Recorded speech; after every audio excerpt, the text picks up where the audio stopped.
चलो एक नेक्स्ट अंक प्रश्न है। x बराबर 4 ओम एवं y बराबर 48 10⁻⁻8 ओम इंटू मीटर के चालकों की लंबाई आधी करने पर x और y के मान ज्ञात करने। तो ये कई बार इस तरह का सवाल आता है और इसमें आपको ये पहचानना पड़ेगा कि ये कौन कौन सी राशियां हमें ज्ञात करनी है, ये हैं क्या।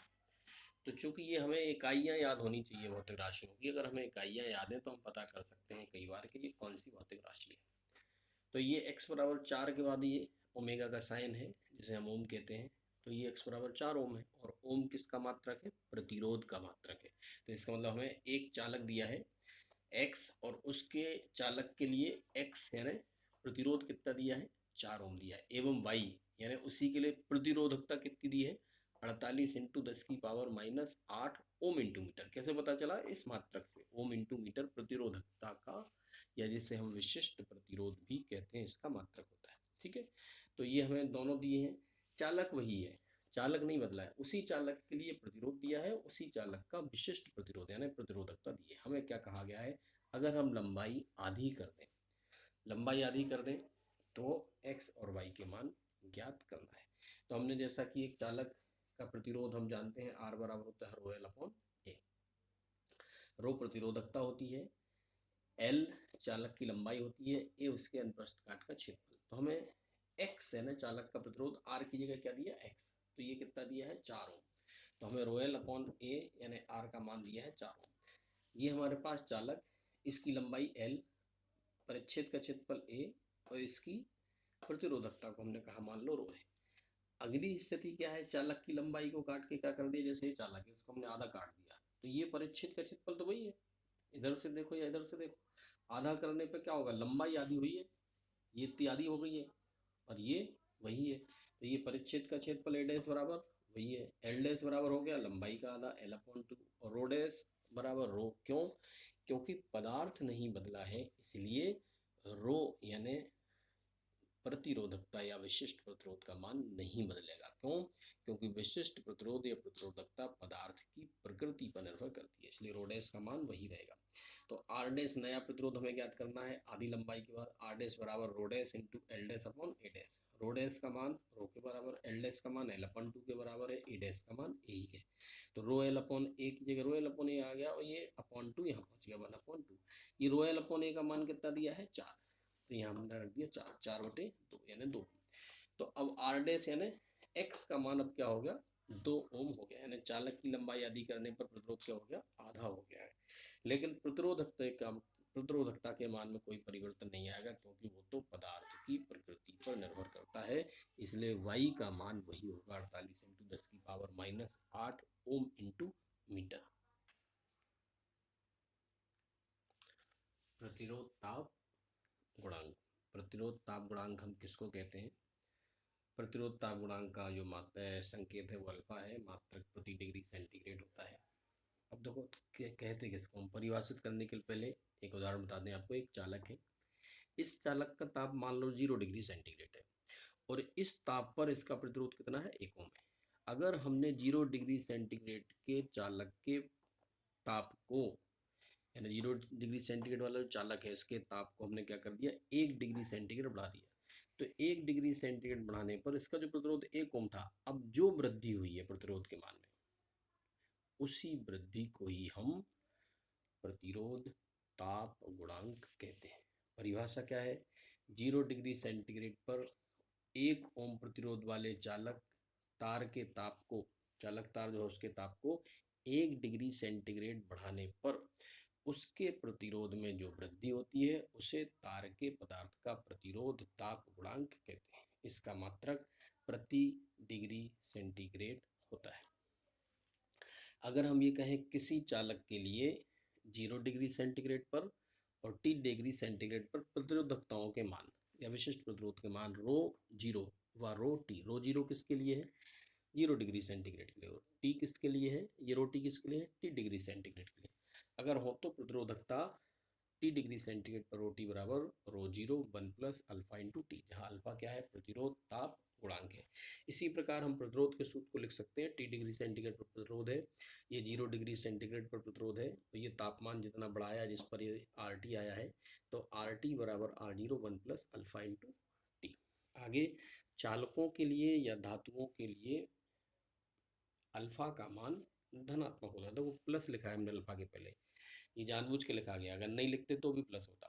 तो अल्फा का मान क्या होता है, धातुओं के लिए या चालकों के लिए धनात्मक होता है। अल्फा का मान पदार्थ की प्रकृति पर निर्भर करता है, अलग अलग पदार्थों के लिए इसका मान अलग अलग होता है। इसका जो वास्तविक अर्थ है वो ये है कि अगर हम ताप बढ़ा रहे हैं और ये धनात्मक है, तो इसका मतलब है प्रतिरोध के मान में वृद्धि होती है। अगर मान लो ये हम ताप बढ़ाते हुए इसका मान कहीं ऋणात्मक होता, तो ताप बढ़ाने से प्रतिरोध के मान में कमी होगी उसमें। यहाँ पर धनात्मक है तो वृद्धि होती है, क्योंकि ये मान जुड़ेगा, इसमें प्लस अल्फा है ना, तो ये वाला मान जुड़ जाएगा इसमें। इस मान को अगर हम ध्यान से लिखें तो इसको होगा ये हो R0 plus R0 alpha into T. R0 तो डी 0 डिग्री सेंटीग्रेड पर है, जितना ताप बढ़ाया वो टी है, अल्फा का मान धनात्मक, R0 का मान ये रहा। ये इस R0 में ये मान और जुड़ जाएगा, इसका मतलब है कि तापमान बढ़ाने से इसका प्रतिरोध बढ़ जाएगा। इसी प्रकार से विशिष्ट प्रतिरोध भी इसका बढ़ जाता है। एवं प्रतिरोधकता पर ताप का प्रभाव। अब हमें ये देखना है कि प्रतिरोध और प्रतिरोधकता पर ताप का क्या प्रभाव पड़ता है। तो जो प्रतिरोध का होता है वही प्रतिरोधकता का होता है।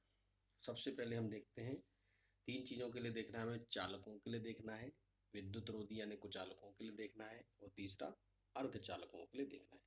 तो सबसे पहले हम क्या देखते हैं, चालकों के लिए।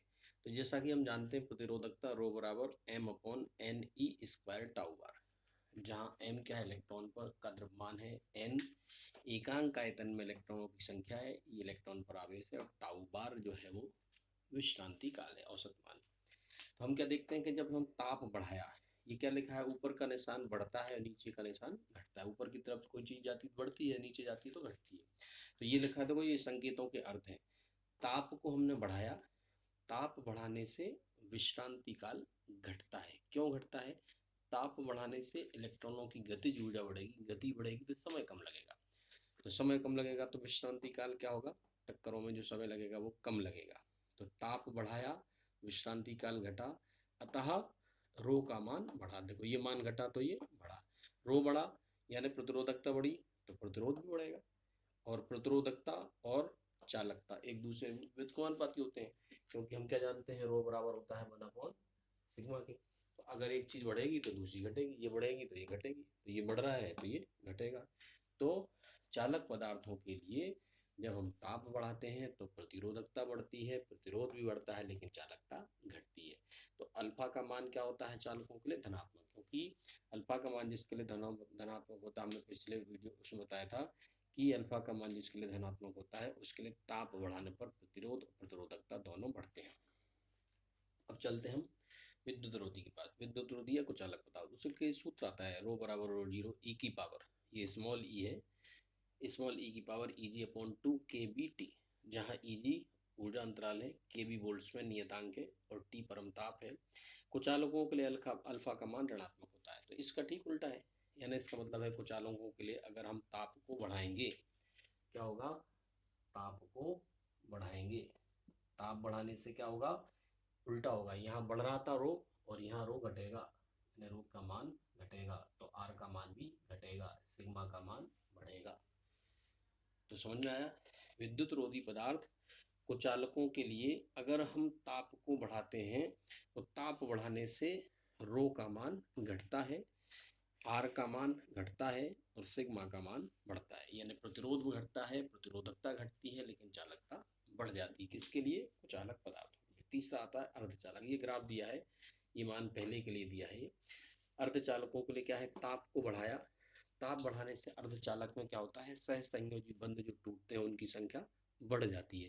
ताप बढ़ा, टूटने वाले सहसंयोजी बंधों की संख्या बढ़ी, सहसंयोजी बंध ज्यादा से ज्यादा टूटे तो होल और इलेक्ट्रॉनों की संख्या बढ़ी, जब होल और इलेक्ट्रॉनों की संख्या बढ़ जाती है तो चालकता बढ़ जाती है, जब चालकता बढ़ जाती है तो प्रतिरोधकता कम हो जाती है। तो यहाँ भी उल्टा हो रहा है, यहाँ प्रतिरोधकता घट रही थी, यहाँ भी घट रही है, तो इसके लिए क्या था, अल्फा ऋणात्मक, तो इसके लिए भी क्या होगा, अल्फा ऋणात्मक। तो अर्धचालकों के लिए भी अल्फा का मान ऋणात्मक होता है।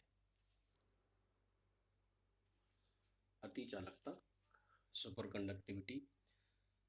देखो किसको कहते हैं, कुछ धातुएं होती हैं या मिश्र धातुएं होती हैं जिनमें एक निश्चित तापक्रम पर उनकी प्रतिरोधकता शून्य हो जाती है। प्रतिरोधकता और चालकता एक दूसरे के उल्टे होते हैं, तो प्रतिरोधकता शून्य होगी तो चालकता अनंत हो जाती है। ऐसी धातु या मिश्र धातु को अति चालक कहते हैं तथा यह घटना अति चालकता कहलाती है। जिस तापक्रम पर प्रतिरोधकता का मान शून्य हो जाता है उसे हम क्रांतिक ताप कहते हैं। तो हमको क्या करना है, इसमें ये याद रखना है, हमने ये देखा था चालकों के केस में कि ताप बढ़ाने पर प्रतिरोध बढ़ता था यानी चालकता घटती थी। अब हम ताप को बढ़ा नहीं रहे, घटा रहे हैं। ताप को घटाते घटाते घटाते कम से कम ताप पर ले आते हैं, तो ताप घटाने से प्रतिरोधकता घटेगी, चालकता बढ़ेगी। तो एक स्थिति ऐसी आती है जिसमें प्रतिरोधकता का मान 0 हो जाता है और चालकता का मान अनंत हो जाता है। ऐसी ही मिश्र धातु या धातु को हम अति चालक या सुपर कंडक्टर कहते हैं और ये घटना अति चालकता या सुपर कंडक्टिविटी कहलाती है। जिस ताप क्रम पर ये घटना होती है या प्रतिरोधकता शून्य होती है उस ताप को हम क्रांतिक ताप कहते हैं। कुछ मिश्र धातुओं के उदाहरण दिए गए हैं, सभी में आप ध्यान से देखें, कॉपर और ऑक्सीजन, सभी में ये है mercury, barium, calcium, copper, oxygen, इस तरह की सभी की ये मिश्र धातु है। ये भी तो ये कभी कभी परीक्षा पूछा जाता है किन्हीं भी दो अति चालक पदार्थों के उदाहरण लिखिए, तो ये आपको नाम लिखने, ये उदाहरण लिखने, अति चालक पदार्थ जो जिन मिश्र धातुओं से या धातुओं में होता है उनके नाम लिखने हैं। तो ये है, ये एक चित्र दिया गया है, इसमें रो और यहाँ तापमान, यहाँ इस ग्राफ से पता चल रहा है जैसे जैसे हम नीचे की तरफ आ रहे हैं यानी तापक्रम घटता जा रहा है। एक स्थिति ऐसी आती है कि 4.2 केल्विन यानी माइनस में हो गया एक तरह से, तो 4.2 केल्विन पर इस पॉइंट पर रो का मान 0 हो गया। क्यों? इस अक्ष पर, एक्स अक्ष पर वाई का मान क्या होता है 0, तो इस 4.2 वो तापक्रम हो गया जिसपे प्रतिरोधकता का मान शून्य हो गया। तो इस तापक्रम को कहेंगे हम क्रांतिक ताप। आगे उपयोग क्या होता है, अतिचालक चुंबक बनाने में इनका उपयोग किया जाता है। और ये विशेषता क्या होती है इन चुंबकों की कि इन चुंबकों का चुंबकत्व सामान्य चुंबक से 10 गुना ज्यादा होता है, यानी सामान्य चुंबक से 10 गुना शक्तिशाली होते हैं अतिचालक पदार्थों से बनाए गए चुंबक। मेसनर प्रभाव किसको कहते हैं, अतिचालकता की अवस्था में पदार्थ के अंदर चुंबकीय क्षेत्र का मान जो है वो 0 हो जाता है। तो इस तरह का जो प्रभाव है, इस प्रभाव को हम मेसनर प्रभाव कहते हैं। प्रतिरोधों का श्रेणी व समांतर क्रम संयोजन, पहले हमने क्या पढ़ा था, संधारित्र में संधारित्रों का श्रेणी एवं समांतर क्रम संयोजन। तो हम प्रतिरोधों को दो तरह से जोड़ सकते हैं, श्रेणी संयोजन में, सीरीज कॉम्बिनेशन में, और दूसरा समांतर क्रम संयोजन या पैरेलल कॉम्बिनेशन में हम जोड़ सकते हैं। तो हम करते क्या है, श्रेणी संयोजन में क्या करते हैं, दो या दो से अधिक हमारे पास प्रतिरोध होते हैं और इन प्रतिरोधों को हम एक के बाद एक जोड़ देते हैं, श्रेणी में जोड़ देते हैं, और इस तरह का संयोजन श्रेणी क्रम संयोजन कहलाता है। श्रेणी क्रम संयोजन की विशेषता ये होती है कि प्रत्येक प्रतिरोध में से बहने वाली धारा का मान समान होता है। यानी इसमें से ये परिपथ दर्शाया गया है जिसमें एक R1 प्रतिरोध है, जोड़ते कैसे हैं, ये हमने एक R1 ले लिया, एक और प्रतिरोध ले लिया, एक और ले लिया, इनको आपस में जोड़ देते हैं और बैटरी से जोड़ दिया जाता है। इस तरह से ये परिपथ जुड़ा हुआ है। तो R1 R2 R3 को हमने जोड़ दिया है, यहाँ एक कुंजी लगी है, कुंजी यानी ऑन ऑफ स्विच होता है एक तरह का, ये प्लस माइनस ये बैटरी के साइन है, और धन आवेश से दूर धारा और ऋण आवेश की ओर बाह्य परिपथ में प्रवाहित होती है।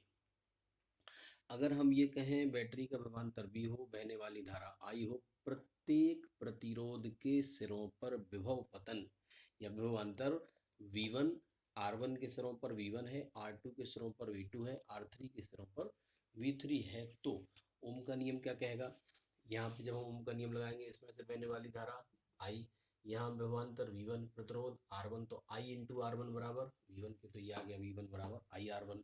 इसी तरह V2 बराबर IR2, क्यों, इसमें भी धारा I रहेगी, इसमें भी धारा I रहेगी, श्रेणी क्रम में धारा का मान समान रहता है। तो V2 बराबर IR2, V3 बराबर IR3।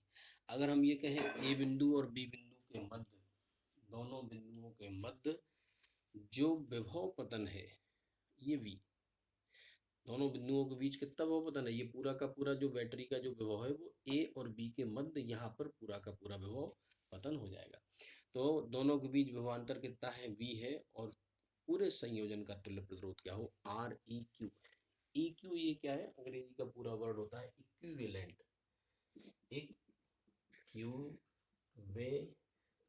इक्विवेलेंट कहते हैं तुल्य को। तो अगर तुल्य प्रतिरोध क्या हो, आर ई क्यू हो, तो ये कुल विभव प्रत्येक के विभव पतन के योगफल के बराबर होता है। तो यानी यहाँ अगर एक और प्रतिरोध होता, उसके सिरों पर V4 होता, तो ये हो जाता V बराबर V1 plus V2 plus V3 पर V4। तो V बराबर तीन प्रतिरोध हैं, तीनों के सिरों पर जो विभवांतर है V1 plus V2 plus V3 बराबर V का मान I इंटू आर क्यू, जो कि तुल्य प्रतिरोध क्या है, आर ई क्यू। यानी ये पूरा परिपथ तीनों को मिला के एक परिपथ एक प्रतिरोध होगा, तीनों को मिला के क्या बन गया, एक प्रतिरोध। इसे क्या कहा हमने, आर ई क्यू। इसमें से धारा क्या जा रही, आई, और बैटरी का विभवांतर वी, ऐसा बन जाएगा ये। तो V बराबर फिर से क्या हो गया, आई इंटू आर। तो ये आर की जगह क्या है, आर ई क्यू। देखो तो V बराबर क्या आएगा, I R E Q. V1 का मान आई आर वन, V2 का मान आई आर टू, V3 का मान आई आर थ्री। तीनों में से आई कॉमन आ गया, दोनों तरफ से आई कट गया, आर ई क्यू बराबर R one plus R two plus R three. अगर ऐसे समान मान के आर प्रतिरोध, आर मान के एन प्रतिरोध श्रेणी क्रम में जोड़ो, तो R plus R plus R plus R plus R N बार होगा। तो आर ई क्यू यानी तुल्य प्रतिरोध एन इंटू आर के बराबर होगा। समांतर क्रम संयोजन, इसके पहले पढ़ा था हमने श्रेणी क्रम संयोजन। समांतर क्रम संयोजन की विशेषता क्या है, जब दो या दो से अधिक प्रतिरोधों को इस प्रकार से जोड़ा जाए कि प्रत्येक प्रतिरोध के दोनों सिरों पर विभव पतन समान हो या विभव का मान समान हो, तो ऐसे संयोजन को हम समांतर क्रम संयोजन कहते हैं। हमारे पास यहाँ तीन प्रतिरोध हैं, एक ये R1, दूसरा R2, ये तीसरा R3। तीनों को पहला बिंदु A और दूसरा बिंदु B पर इनको जोड़ दिया गया है, और A और B के बीच में एक बैटरी जिसका विभवांतर V और एक कुंजी K से जोड़ दिया गया है। अब चूंकि इस बैटरी का जो विभव ये धन सिरा है, ये वाला सिरा होगा धनात्मक, ये ऋण है तो ये वाला सिरा होगा ऋणात्मक। तो ये R1 का एक सिरा कहाँ जुड़ा है, धन से, एक सिरा कहाँ जुड़ा है, ऋण से, और धन और ऋण के बीच विभवांतर कितना है, V। तो R1 के सिरों पर विभवांतर कितना होगा, V। इसी प्रकार से R2 का एक सिरा ये प्लस से जुड़ा है और दूसरा माइनस से जुड़ा है, तो R2 के सिरों पर भी कौन सा विभवांतर होगा, यही, क्योंकि ये एक विभव ये प्लस से जुड़ा है और एक माइनस से जुड़ा है। तीसरा R3 के सिरों पर भी यही होगा, तो R1 के सिरों पर भी विभवांतर V होगा, R2 के सिरों पर भी विभवांतर V होगा, और R3 के सिरों पर भी विभवांतर V होगा। चूंकि इनके प्रतिरोधों के मान अलग अलग हैं, इसलिए यहाँ से जो धारा आई जाएगी, तो धारा के लिए तीन रास्ते हैं। यहाँ से धारा I1, I2, I3 हमने याद रखने के लिए बता दिया कि ये प्रतिरोध R1 है, तो इसमें से बहने वाली धारा I1 है, यहाँ धारा I2, यहाँ धारा I3 है। एक बात महत्वपूर्ण यह है कि श्रेणी क्रम में धारा का मान समान रहता था प्रत्येक